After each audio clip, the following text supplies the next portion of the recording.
Welcome everyone, this is तमन्ना धीर। हम पढ़ रहे हैं हमारा पॉलिटिकल साइंस का chapter number 2, era of one party dominance. हमारा नेक्स्ट टॉपिक है चेंजिंग मेथड्स ऑफ वोटिंग। इसमें हम बात करेंगे मेथड्स ऑफ वोटिंग की। आफ्टर इंडिपेंडेंस हमारे जो फर्स्ट जनवरी इलेक्शन हुए थे और आज तक क्या क्या चेंजेस जो हैं आए हैं मेथड्स में वोटिंग के, जिसके द्वारा जो है वोटर्स अपना वोट जो है कास्ट करते थे। तो जैसे कि हमें पता है कि आज सभी जगह जो है वोटिंग के लिए ईवीएम मशीन्स यूज़ होती हैं, जिनकी फुल फॉर्म है इलेक्ट्रॉनिक वोटिंग मशीन्स। ये क्या करती है, ये रिकॉर्ड करती हैं वोटर्स की प्रेफरेंसेस को, यानी कि जो भी वोटर जिस भी कैंडिडेट को या जिस भी पार्टी को वोट देना चाहता है वो उनके सिंबल को प्रेस करता है और उसका जो वोट है वो ईवीएम रिकॉर्ड कर लेती है एज हिज हर प्रेफरेंसेस, जैसे कि आप इस पिक्चर में भी देख सकते हैं। बट ऐसा नहीं था शुरुआत में। अगर हम बात करें तो हमारे जो पहले और दूसरे जनरल इलेक्शंस थे जो कि हुए थे 1952 और 1957 में, तब ये मेथड ऑफ सिस्टम जो है वोटिंग का नहीं था। At that time method of voting was totally different. And in third general elections जो कि हुए थे 1962 में, जो मेथड था वो चेंज हो चुका था। थर्ड जनरल इलेक्शन से लेके जो मेथड था वो कंटिन्यू हुआ लगभग 40 इयर्स तक, और इन 1990 ईवीएम जो है उसका इंट्रोडक्शन हुआ और उसके बाद से ईवीएम मशीन्स जो है यूज़ होने लगी वोट कास्ट करने के लिए। तो हम यहाँ पे बात कर रहे हैं हमारे पहले जनरल इलेक्शंस की। तो सबसे पहले हम बात करेंगे at that time method of voting कैसा था। अब उस टाइम पे ऐसा डिसाइड किया गया कि हर पोलिंग बूथ जो है उसमें हर कैंडिडेट के लिए एक अलग बॉक्स रखा जाएगा, जिस पर हर कैंडिडेट का क्या होगा, इलेक्शन सिंबल और उनके नेम वगैरह जो भी है उनकी सारी डिटेल्स। वोटर जो हैं उन्हें क्या दिया जाएगा, एक ब्लैंक बैलेट पेपर दिया जाएगा, और वोटर जो है जिस भी कैंडिडेट को वोट करना चाहता है वो ब्लैंक बैलेट पेपर जो है उनके बॉक्स में डाल देगा। ऐसे जो हैं वोटर्स जो हैं अपना वोट कास्ट करते थे। यानी कि क्या होता था, फॉर एग्ज़ाम्पल अगर उस टाइम पे 5 कैंडिडेट्स जो हैं वोटिंग के लिए, तो वहाँ पर क्या होते थे, 5 अलग अलग बॉक्स जो हैं रखे जाते थे। हर बॉक्स पे हर कैंडिडेट का नेम और उनकी पार्टी का जो सिंबल है वो लिखा होता था, बाहर भी और अंदर भी। हर वोटर को क्या किया जाता था, एक ब्लैंक बैलेट पेपर दिया जाता था, और जो भी वोटर जिस भी कैंडिडेट को वोट करना चाहता था, जो भी उनकी प्रेफरेंस थी, वो बैलेट पेपर जो है, ब्लैंक बैलेट पेपर जो है वो उनके बॉक्स में इंसर्ट कर देता था।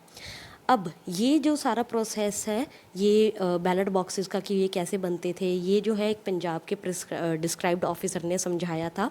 उन्होंने बताया कि हर कैंडिडेट के लिए जो है अलग से बॉक्स तैयार किया जाता था, और उस कैंडिडेट का सिंबल जो है बाहर भी और अंदर भी दोनों जगह जो है लिखा जाता था उस बॉक्स पे, और इसको जो है 3 भाषा में लिखा जाता था। यानी कि जो भी डिटेल्स होती थी वो 3 भाषा में लिखी जाती थी, उर्दू, हिंदी और पंजाबी।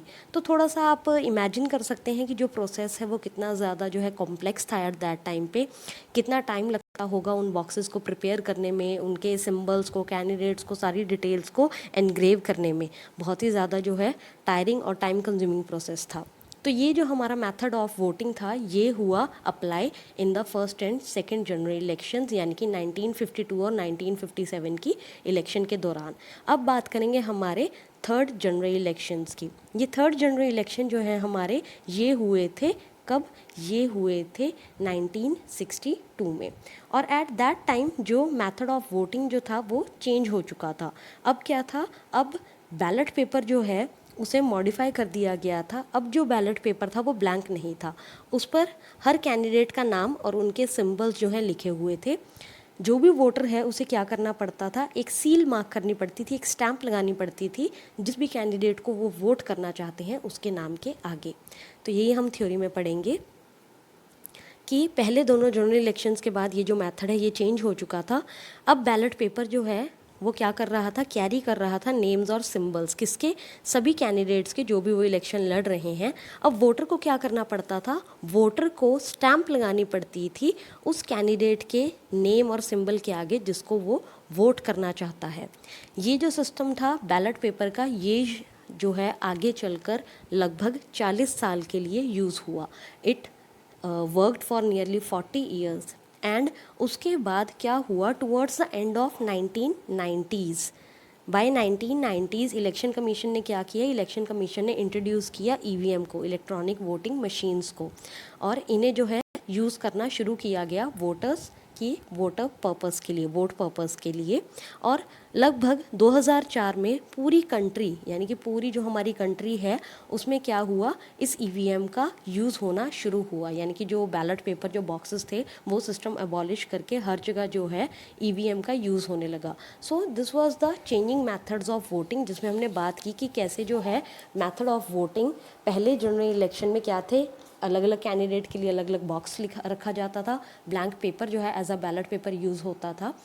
और आप खुद सोच सकते हैं कि 20 लाख स्टील बॉक्सेस जो हैं यूज़ हुए थे उन इलेक्शंस के दौरान, तो ये कितना ज़्यादा जो है कॉम्प्लिकेटेड प्रोसेस था। आफ्टर दैट हम बात कर रहे हैं हमारे थर्ड जनरल इलेक्शंस की, उसमें बैलेट पेपर को मॉडिफाई किया गया और उस बैलेट पेपर पे नेम्स और सिंबल्स जो हैं मार्क किए गए, और कैंडिडेट को क्या करना होता था, वोटर को स्टैम्प के थ्रू अपना वोट जो है कास्ट करना होता था। मूविंग ऑन, जब हम और थोड़े से एडवांस्ड हुए, by the end of 1990s introduction हुआ ईवीएम्स का, और ईवीएम्स के थ्रू जो है वोट कास्ट होने लगे। और ये जो सिस्टम ऑफ वोटिंग है ये फर्दर जो है आज भी यूज़ हो रहा है, और पूरी कंट्री जो है इसको यूज़ कर रही है, यानी कि ग्लोबल लेवल पर अब ईवीएम यूज़ हो रही हैं अपने as a method of voting. So ये बात थी मेथड ऑफ वोटिंग की। नेक्स्ट हमारा अगला टॉपिक है Congress dominance in the first 3 general elections. कैसे जो है कांग्रेस ने पहले 3 जनरल इलेक्शंस में अपनी विक्ट्री को स्टेबल किया, खुद को स्टेबल किया, और कंट्री को जो है रूल किया at the national and as all state government. तो हम यहाँ पे बात करेंगे पहले 3 जनरल इलेक्शंस की। बहुत सारे कैंडिडेट जो हैं इस इलेक्शंस को लड़ रहे थे। सो सबसे पहले फर्स्ट जनरल इलेक्शंस, जब फर्स्ट जनरल इलेक्शन के रिज़ल्ट जो है आउट हुए थे, इनको जो है बहुत ज़्यादा हैरान नहीं किया था इन्होंने किसी को, क्योंकि पता था कि जो इंडियन नेशनल कांग्रेस जो है वो इन इलेक्शंस को जीतेगी। जो कांग्रेस पार्टी है वो क्या थी, वो एक ऐसी पार्टी थी जो कि कंट्री को बहुत टाइम से सर्व कर रही थी। अगर हम बात करें कांग्रेस की, तो कांग्रेस का जो स्ट्रगल है इंडिया के इंडिपेंडेंस के लिए, इंडिया के लोगों को सर्व करने के लिए, वो 1985 से चल रहा था, और 1947 तक उन्होंने कंट्री को क्या किया, सपोर्ट किया पूरे मैक्सिमम लेवल पे। तो बट ऑब्वियस था कि ऐसी पार्टी को जो है जनता का, ऐसी पार्टी को जो है लोगों का प्यार और सपोर्ट जो है मिलना ही मिलना था, और उनकी वजह से जो है उनकी जीत पक्की थी एट दैट टाइम। ये तो था पहला रीज़न। उसके बाद हम बात करेंगे लीडर्स लाइक जवाहरलाल नेहरू। अब जिस पार्टी के पास ऐसे पॉपुलर और ऐसे आउटस्टैंडिंग इफ़ेक्टिव लीडर्स हों, वो पार्टी भला कैसे इलेक्शंस में हार सकती है। अब जो भी लीडर्स थे जो कि फोर फ्रंट पे रहते थे स्ट्रगल पीरियड में, वो क्या कर रहे थे, वो कांग्रेस का इलेक्शन क्या कर रहे थे, कॉन्टेस्ट कर रहे थे, ऑर्गेनाइज कर रहे थे।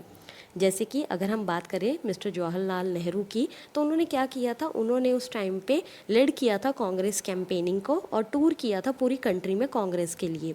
और जब फाइनल रिजल्ट डिक्लेयर हुए थे, तब जो कांग्रेस की विक्ट्री का एक्सटेंट था वो क्या था, बहुत ही ज़्यादा अनएक्सपेक्टेड था। कांग्रेस ने जो है आउट ऑफ 489 सीट्स 364 सीट्स जो हैं विन की थी, यानी कि जो रेशियो था दैट वाज 364 आउट ऑफ 489। जो कम्युनिस्ट पार्टी थी वो सेकंड पोजीशन पर थी, and it came next in terms won only 16 seats. जो कम्युनिस्ट पार्टी थी CPI जिसकी हम बात कर रहे हैं, CPI जो है वो क्या थी, उनको 16 सीट्स जो है मिली थी, एंड इट केम नेक्स्ट। अब कांग्रेस जो है उन्होंने क्या किया था, उन्होंने पहले जनरल इलेक्शंस को जीत लिया था, और जो स्टेट इलेक्शंस थे वो लोकसभा इलेक्शंस के साथ ही जो है एग्जीक्यूट किए गए थे, ऑर्गेनाइज किए गए थे। जो कांग्रेस की विक्ट्री थी वो बहुत ही ज़्यादा हाई लेवल की थी, और ये जो विक्ट्री है ये सिर्फ फर्स्ट जनरल इलेक्शन में नहीं बल्कि ये सेकंड और थर्ड जनरल इलेक्शंस में भी कांस्टेंट रही थी। जो कांग्रेस पार्टी थी वो क्या कर रही थी, majority of votes, majority of seats जो हैं वो जीत रही थी। नाउ मूविंग ऑन, जो कांग्रेस पार्टी थी अब उसने क्या किया था, उसने मेजॉरिटी ऑफ सीट्स को जीता था। It won a majority of seats in all the states except Travancore, Cochin, Madras and Odisha. यानी कि कांग्रेस ने सब जगह जो है जीत हासिल कर ली थी, लेकिन ये कुछ ऐसी स्टेट्स थी जहाँ पर कांग्रेस ने जीत हासिल नहीं की थी। बट फाइनली इन स्टेट्स में भी कांग्रेस ने क्या कर ली थी, कांग्रेस ने अपनी गवर्नमेंट जो है फॉर्म कर ली थी। यानी कि जो कांग्रेस का जो राज था वो ओवरऑल जो है मेजॉरिटी में इम्प्लाई हो चुका था। So the party ruled all over the country at the national and the state level. और जवाहरलाल नेहरू जो हैं वो क्या बने, वो प्राइम मिनिस्टर बने after the first general election. यानी कि ये जो 4 स्टेट्स थी जिनमें कांग्रेस ने इलेक्शंस नहीं जीते थे, उन्होंने वहाँ भी क्या किया, अपनी पार्टी से जो है गवर्नमेंट का फॉर्मेशन कर लिया था। अब यहाँ पे हम बात कर रहे हैं एक मैप की जो कि आपको गिवन है। अब इस मैप में आप देख सकते हैं कि कांग्रेस का जो डोमिनेंस था वो कितना ज़्यादा था। इसको आप अपनी बुक्स में स्टडी करिए। यहाँ पर जो है 3 साइंस गिवन है। Yellow is indicating the states ruled by Congress, and orange is indicating Kerala, and blue is indicating Jammu and Kashmir. So ये जो है ये आपको एक लुक दिया गया है एक इलेक्टोरल मैप का, जिसमें आपको ये पता चलेगा कि जो डोमिनेंस है कांग्रेस का during the period of 1952 to 1962 कैसा सा था और कहाँ कहाँ था। कांग्रेस ने जो है अपनी पोजीशन को मेंटेन किया लोकसभा में, और उन्होंने जो है 3/4 ऑफ सीट्स जो है जीती। ऑपोजिशन पार्टी का कोई भी ऐसा मेंबर नहीं था जो इवन 1/10 जो है अपनी सीट्स जो है जीत पाया हो और कांग्रेस के कहीं भी आसपास जो है स्टैंड कर पाया हो। अब बात करें अगर स्टेट असेंबली इलेक्शंस की, तो कांग्रेस ने उस टाइम पे जो है मेजॉरिटी नहीं जीती, और जो ये मेजॉरिटी केसेस थे, जो सिग्निफिकेंट केसेस थे, वो थे केरला के। ना केरला में क्या था, जो कांग्रेस ने अपना डोमिनेशन मेंटेन किया था वो था सेकंड और थर्ड जनरल इलेक्शंस में। लेकिन 1957 में जो केरला में CPI communist party of India जो थी, उन्होंने अपनी गवर्नमेंट को क्या कर लिया था, फॉर्म कर लिया था। और कांग्रेस ने जो है, लेकिन बट ऑब्वियस था कि जो मेजॉरिटी थी वो किसके पास थी, वो कांग्रेस के पास थी। केरला जो है वो सीपीआई जो है मैनेज कर रही थी, कंट्रोल कर रही थी। लेकिन जो बाकी की जो मेजॉरिटी थी, पूरे इंडिया की कंट्री की जो मेजॉरिटी थी, वो किसके हाथ में थी, वो कांग्रेस के हाथ में थी। तो कांग्रेस ने क्या किया, कंट्रोल किया हमारी कंट्री को at national and at the state level. Now अब अगर बात करें तो कांग्रेस जो है वो क्या कर रही थी, हर 4 में से 3 सीट्स को जीत रही थी, लेकिन इनका जो वोट था वो इतना ज़्यादा नहीं था। फॉर एग्जांपल बात की गई है यहाँ पे 1952 की, तो कांग्रेस ने क्या किया था, कांग्रेस ने ऑब्टेन किए थे 45% ऑफ द टोटल वोट्स, लेकिन इन्होंने सिर्फ 74% ऑफ सीट्स जो है जीती थी। सोशलिस्ट पार्टी जो है वो क्या थी, वो सेकेंड लार्जेस्ट पार्टी थी इन टर्म्स ऑफ वोट्स, और इन्होंने लगभग जो है 10% के आसपास जो है वोट्स जीते थे ऑल ओवर द कंट्री। लेकिन इनके पास जो नंबर ऑफ सीट्स थी वो इवन 3% भी नहीं थी। अब ऐसा क्यों हो रहा था, ये सब क्यों हो रहा था, तो हमारा जो कॉन्स्टिट्यूशन, जिसके बारे में आपने अपनी पिछली क्लासेस में भी पढ़ा है, तो ऐसा क्या हो रहा था, हमारा जो सिस्टम ऑफ इलेक्शन है उसमें क्या है, उसमें ऐसा सा माना जाता है, उसमें ऐसा सा इम्प्लाई किया गया है कि जो पार्टी जिसको ज़्यादा वोट मिलते हैं, that obviously tends to get much more than its proportional share. The party that gets more votes than others tend to get much more than its proportional share। तो अब बात की जाए, अगर हम एडअप करें कांग्रेस के वोट्स को, तो वो हमने अभी बात की है। लेकिन अगर हम बात करें नॉन कांग्रेस कैंडिडेट्स की, अगर इनके वोट्स को एडअप किया जाए तो इनके वोट्स जो थे वो कांग्रेस पार्टी के वोट से क्या थे, ज़्यादा थे। लेकिन ये जो नॉन कांग्रेस वोट्स थे, ये जो नॉन कांग्रेस कैंडिडेट्स थे, ये डिवाइडेड थे। डिवाइडेड कैसे थे, क्योंकि ये सारे जो है डिफरेंट पार्टी से बिलोंग करते थे, डिफरेंट कैंडिडेट्स थे, और ये सारी पार्टीज़ और कैंडिडेट्स आपस में क्या थी, आपस में ये सब थे राइवल्स। तो कांग्रेस जो है कहीं ना कहीं उसको इस राइवलरी का बेनिफिट मिल रहा था, और वो जो है काफ़ी आगे था अपनी ऑपोजिशन पार्टी से और जीत रहा था कंटिन्यूटी में हर जनरल इलेक्शंस में। तो हमने यहाँ पे बात की कांग्रेस के डोमिनेशन की कि कैसे उन्होंने 3 जनरल इलेक्शंस में अपना डोमिनेंस बनाया। अब हम बात करेंगे कुछ रीजंस की, जैसे कि हमने इस चैप्टर में पढ़ा कि कांग्रेस जो है वो डोमिनेशन बना रहा था, लेकिन वो ऐसे कौन से रीजंस थे जिसकी वजह से कांग्रेस जो है क्या कर रहा था, इलेक्शंस जीत रहा था। As Congress was contesting in elections for the very first time, जब पहले जनरल इलेक्शन हुए थे तो कांग्रेस क्या थी, उन इलेक्शंस में पहली बार लड़ रही थी। लेकिन अगर बाकी पार्टीज़ की बात की जाए तो वो भी तो पहली बार लड़ रहे थे। फिर ऐसी क्या रीज़न थे जिसकी वजह से कांग्रेस की जो रेशियो ऑफ पॉपुलैरिटी था वो क्या था, वो इतना ज़्यादा था जिसकी वजह से कांग्रेस को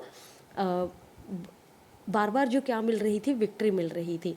तो जैसे कि हमने शुरू में डिस्कस किया कि कांग्रेस की जो रूट्स थी वो क्या थी, वो रिलेटेड थी फ्रीडम स्ट्रगल के साथ। जो ये पार्टी थी ये बहुत टाइम से जो है कंट्री को सर्व करती आ रही थी और लोगों में जो है इस पार्टी के लिए एक विश्वास बना हुआ था, और इसी वजह से कांग्रेस को क्या मिला, ये एडवांटेज मिला।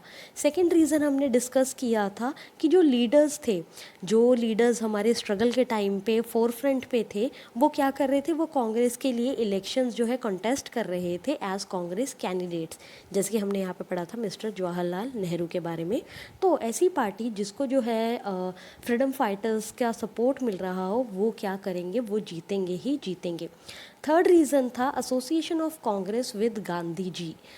जो गांधी जी थे, जो बापू थे, उनके साथ जो है कांग्रेस का एसोसिएशन था, जिसकी वजह से कांग्रेस को जो है काफ़ी बेनिफिट हुआ। हमारा फोर्थ जो रीज़न है वो है presence of outstanding charismatic leaders. जो हमारे लीडर्स थे जो कि बहुत ज़्यादा आउटस्टैंडिंग थे, एफिशिएंट थे, वो क्या थे, वो कांग्रेस में अवेलेबल थे, कांग्रेस का सपोर्ट था उनके साथ, जिसकी वजह से कांग्रेस पार्टी जो है उसके जीतने के चांसेस बढ़े। और लास्ट जो हमारा रीज़न है वो है कांग्रेस का आउटस्टैंडिंग और ब्रॉड मैनिफेस्टो। मैनिफेस्टो का मतलब क्या होता है, मैनिफेस्टो होता है घोषणा पत्र। अब कांग्रेस का जो मैनिफेस्टो था वो हर कैंडिडेट को मद्देनज़र रखकर बनाया गया था, चाहे कोई पुअर है, चाहे कोई रिच है, चाहे कोई हिंदू है, मुस्लिम है, सिख है। हर पर्सन के लिए जो है उस घोषणा पत्र में कुछ ना कुछ कमिटमेंट थी, कुछ ना कुछ जो है उनके लिए एडवांटेज थी, जिसकी वजह से जो है लोगों में जो वाइड स्प्रेड था कांग्रेस पार्टी का, वो क्या था, वो काफ़ी ज़्यादा था। क्योंकि वो जो मैनिफेस्टो था वो क्या करता था, अपने आप में जो है लोगों को अट्रैक्ट करता था टुवर्ड्स द कांग्रेस पार्टी। तो ये रीज़न्स थे जिसकी वजह से जो है कांग्रेस पार्टी क्या कर रही थी, टर्न बाय टर्न जो है पहले 3 जनरल इलेक्शंस को जीता उन्होंने और इंडिया पे अपना जो है उन्होंने डोमिनेंस बनाया। So this was all for today. Thank you everyone.